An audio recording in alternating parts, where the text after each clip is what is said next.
Pieces जो है generate कर दो, कुर्सियाँ बनान खान साहब, पीढ़ियाँ बनान खान साहब, टोपियाँ बनान खान साहब, कुछ उनको जनरेट कर दें। और उससे दो फ़ायदे होंगे, एक तो खान साहब की सेहत के हवाले से मसाइल ख़त्म हो जाएंगे, सिक्योरिटी वहाँ पे आपको ज़ाहिर है इतनी ज़्यादा वो नहीं करनी पड़ेगी क्योंकि काफ़ी आबादी से दूर होगा। आपके दो दो सौ, फिर भी 200 700 एहलकार थे कल यहाँ पर अडियाला के बाहर, अंदाज़ा करें कि खान साहब अंदर बह के भी कौम का कितना नुकसान कर रहे हैं।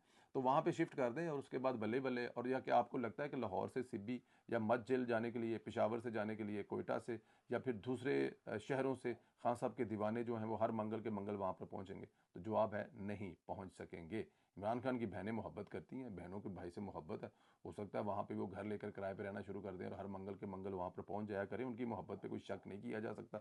कम अज़ कम मैं एक भाई होने के नाते तो बिल्कुल शक नहीं करूँगा। वो कर सकती हैं, लेकिन ये जो टिकटॉकर हैं, यूट्यूबर हैं, ये यहाँ से बैठ कर लाइव चलाया करेंगे, ये कम अज़ कम वहाँ नहीं पहुँचेंगे। तो मेरे ख्याल में ये एक अच्छा मशवरा है।